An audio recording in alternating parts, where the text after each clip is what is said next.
ketika saya berbicara tentang keagungan Nabi. Titik. Bayangkan keagungan Nabi dalam hati masing-masing. Bayangkan kehebatan Nabi dalam diri masing-masing. Sebab apa yang saya ucapkan ini mewakili pembacaan Simputuron, mewakili pembacaan Al-Barjanji, mewakili pembacaan Al-Taibani. Maka ketika saya berbicara tentang kehebatan Nabi, tentang keagungan Nabi, bayangkan kehebatan dan keagungan Nabi Muhammad sallallahu alaihi wasallam. Setitik tentang keagungan Nabi. Nah, maka satitikan mun mah dicaritakeun keagungan Nabi, Bu. Mun mah dicaritakeun kehebatan Nabi, lautan dijadikeun mangsina, tatangkalan dijadikeun pulpena, maka lautan bakal saat, tatangkalan bakal beak ketika menceritakan tentang keagungan Kangjeng Nabi Muhammad. Maka simpulnya hanya setitik tina kehebatan Kangjeng Nabi Muhammad sallallahu alaihi wasallam.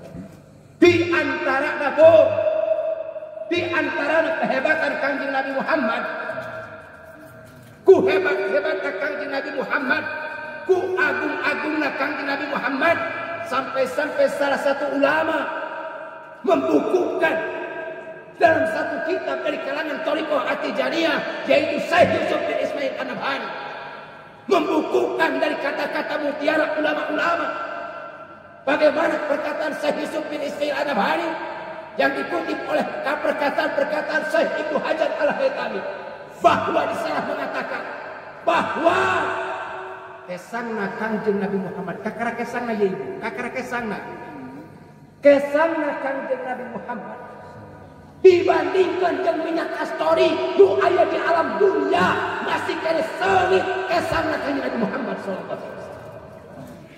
Makanya ibu sadayana, ketika kita membaca sholawat kepada Nabi, apalagi kita pengikut Thariqah, apalagi Thariqah Tijaniyah atau Thariqah Qadiriyah, Naqsabandiyah, Sadiriyah, Rifaiyah, dan Thariqah yang lainnya, ketika Nabi kita dihina, ketika Nabi kita direndahkan, maka seharusnya kalangan Thariqah harus bangkit membela Rasulullah sallallahu alaihi wasallam.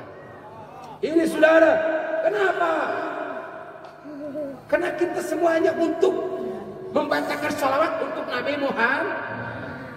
Kita masuk dalam satu thariqah untuk bisa usul kepada Nabi Muhammad.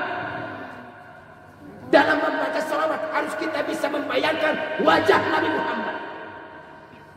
Makanya ketika kita mendengar kalau ada orang-orang yang mau menghina melecehkan Nabi Muhammad, makanya sewajarnya kalangan thariqah bangkit, bangun dari tidur, bangun bela Nabi Muhammad sallallahu alaihi wasallam, bela akidah, bela syariat. Bukan hanya sebatas itu, ku hebat-hebatnya Nabi Muhammad sallallahu alaihi wasallam sampai-sampai manusia diciptakan ku Allah. Ya. Manusia diciptakan ku Allah sebenarnya membentuk kalimat Muhammad. Mulia-muliana Kangjeng Nabi Muhammad sampai ngaran Muhammad terwujud di diri manusia. Ya kurang ngaji harabu supaya orang kahati, supaya orang tertanam rasa mahabbah ke Nabi Muhammad sallallahu alaihi, supaya tertanam rasa cinta ke Nabi Muhammad. Lantaran dikian tekman kekaya sanes mahabbah ke Nabi, mencintai Nabi Muhammad sallallahu alaihi. Mudah-mudahan wasilah kurang ridiuman kieu ditafsir ku Allah dipasihan tepang sareng Nabi Muhammad sallallahu alaihi wasallam. Biasa ninggal wajah anu mulia Nabi Muhammad sallallahu alaihi wasallam, bahkan lebih jauh kurang biasa ayeuna ngadangu sawanten Kangjeng Nabi Muhammad sallallahu alaihi wasallam. Idolakan, bayangkan terus Nabi Muhammad, terus muliakan Nabi Muhammad, baca sholawat ke Kangjeng Nabi Muhammad sallallahu alaihi wasallam. Yakin ketika kita terus dan terus membaca sholawat kepada Nabi Muhammad, suatu saat kita akan diberi tafsir ku Allah, diketemukan dengan Nabi Muhammad sallallahu alaihi wasallam. Ku hebat-hebatnya Nabi Muhammad sampai kalimat Muhammad ngawujud dina diri manusia. Kumaha cenah bisa ngawujud dina diri manusia bahwa manusia ngabentuk kalimat Muhammad. Manusia ngabentuk kalimat Muhammad. Kumaha cenah maksudna ngabentuk kalimat Muhammad? Urang muktikeun Gusti beri sok jelema ngagoler saurang. Nyangigin ngagolerna, leungeun harapatkeun dirinya, sukuna sangagahkeun, maka dirinya ngabentuk kalimat Muhammad. Mim nu awal sirahna jelema. Hekna Muhammad leungeunna jelema. Mim kadua kalimat Muhammad wujudna jelema. Jalna kalimat Muhammad dua suku anu nyaga dina diri jelema. Jadi yakin bahwa kalimat Muhammad ngawujud dina diri manusia. Lain cek simkuring. Simkuring hanya sebatas menyampaikan, simkuring hanya sebatas mengutarakan. Inilah adalah fatwa-fatwa ulama yang termaktub di dalam kitab Ibtiqaul Usul, yang termaktub di dalam kitab Bunyanul Marsus, bahwa kalimat Muhammad ngawujud dina diri manusia. Begitu Nabi Muhammad hebat apa hebat? Jawab lu kompakku, hebat atau henteu, Bo? Hebat atau henteu, Bo? Agung atau henteu? Agung Nabi Muhammad. Cintai Nabi Muhammad, juga cintai duriah Nabi Muhammad. Percuma kurang baca debat, percuma kurang baca sholawat, dina debat kurang sopacekeun. Ahlu baitil mus, para ahlu baitil mus, turikum amanul ardakini. Urang uji dirinya, ahlu baitil Mustafa, ahlul bait, keluarga Nabi. Saha ahlul bait? Para habaib. Itulah cucu-cucu Nabi Muhammad SAW.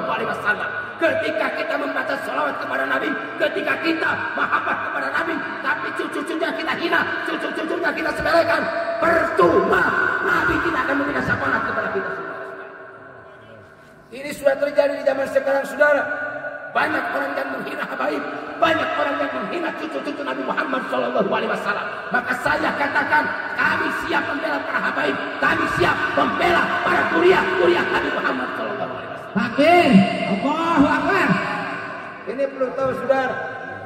Orang ngap hemat sadebak, tapi cucu-cucu Nabi, habaib itu ayat di alam dunia, kurang disepelekan, kurang dihina, perlu tahu, Bu. Saurnya kitab Yanba'ul Mawadah, saurnya kitab Ihya'ul Mayyit, saurnya kitab Fadhailul Ahlil Bait. Mun mah Allah habaib di alam dunia, mun mah Allah duriah Rasul di alam dunia, maka hujan moal turun di langit, tatangkalan moal jadi di alam dunia. Mun mah teu aya duriah Nabi Muhammad sallallahu alaihi wa alihi. Makanya kita bersyukur banyak para habaib di alam dunia, terutama di Kabupaten Garut, loba para habaib, loba para cucu-cucu Nabi Muhammad sallallahu alaihi. Hadirin kaum muslimin rahimakumullah. Bukan sebatas itu juga, saudara. Kehebatan Nabi Muhammad sallallahu alaihi wasallam, kemuliaan Nabi Muhammad sallallahu alaihi wasallam. Nabi bukan hanya contoh dalam pada melanana. Nabi bukan hanya contoh dina paena ucapan anak. Sampai-sampai hebatna kurang boga Nabi. Sampai-sampai hurufna Nabi urang. Hurufna Nabi urang. Nah jadi contoh dina bab ibadah ke Allah Subhanahu wa taala. Yuk, urang hebatna boga Nabi.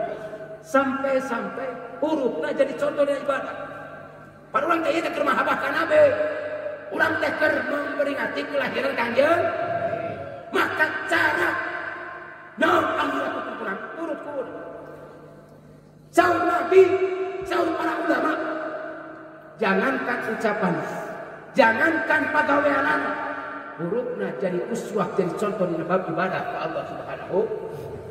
Kumaha cenah bisa jadi contoh kieu ya? Perlu diketahui, Bu, kurang ngaji oleh sekedar biar kita paham kepada Nabi Muhammad sallallahu alaihi wasallam. Nabi teh ngabogaan nama nu populer dua. Nabi urang teh boga nama anu populer dua. Aya nu populer di langit, aya nu populer di bumi.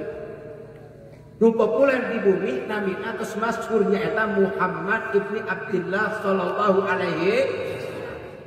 Tapi di langit aya bukan Muhammad tuh. Getop masyhurna di kalangan langit lain Muhammad tapi namina Ahmad sallallahu alaihi. Tapi asma-asma Nabi banyak yang termaktub di dalam kitab Mathalul Musirrat, sarah kitab Dalailul Khairat. Di sana disebutkan asma-asma Nabi Muhammad sallallahu alaihi. Tapi ayat 2 nama anu populer, ayat 2 nama anu masyhur. Nama Nabi Muhammad sallallahu alaihi wasallam. Nu hiji nami Ahmad, nu hiji nami Muhammad. Saya akan kutip di sini kalimat Ahmad. Ibu akan, kalau kita benar cinta kepada Nabi Muhammad, kalau kita benar itba kepada Nabi Muhammad, maka di sana ada kalimat Ahmad anu nuduhkeun kalimat Nabi. Dalam arti akan mun urang benar umat Nabi Muhammad, mun urang benar cinta ka Nabi Muhammad, maka tidak sholat urang lamun nangtung kudu adeg, kudu ajeg, kudu lempeng seperti lempengna alifna kalimat Ahmad. Lamun urang keur nangtung dina ngalakukeun sholat, maka kudu ajeg seperti alifna kalimat naon Bu? Kalimat naon Bu? Kalimat Ahmad. Lamun bener urang cinta ka Nabi Muhammad, mun urang bener mahabbah ka Nabi Muhammad, maka lamun keur dina ruku kudu bentuk seperti hekna kalimat Ahmad. Namun cek ilmu fikih mah kudu seperti papan anu lempeng. Jauh dina kalimat ieu mah kudu ngawujud seperti hakna kalimat Ahmad, lempeng. Mun urang keur lamun mah bener urang cinta ka Nabi Muhammad, mun mah bener urang agung ngadukeun Nabi Muhammad, beuting ayeuna teh urang keur takdim ka Nabi Muhammad, keur siap tunduk turut kana perintah Nabi Muhammad, rek ngalakukeun naon anu dipiwarang ku Nabi Muhammad, maka ketika ente salat keur sujud kudu ngabentuk seperti mimna kalimat Ahmad. Kumaha mim? Jadi mim teh sanes mim anu ngaceng ka handap. Tapi mim anu ngabentuk seperti jelema anu sujud. Jadi lamun urang keur salat, kudu dina nalika sujud, kudu ngawujud, kudu ngabentuk seperti mimna kalimat Ahmad. Jeung lamun mah bener urang cinta ka Nabi Muhammad, mun mah bener urang taim ka Nabi Muhammad, mun mah bener urang itba ka Nabi Muhammad, ketika urang tasyahud, maka kudu ngabentuk seperti dana kalimat Ahmad. Maka wajar jeung pantas kun Allah Subhanahu wa taala ngadawuh dina Al-Qur'an, laqad kana lakum bi Rasulillahi uswatun hasanah. Nabi Muhammad adalah suri teladan contoh anu saya.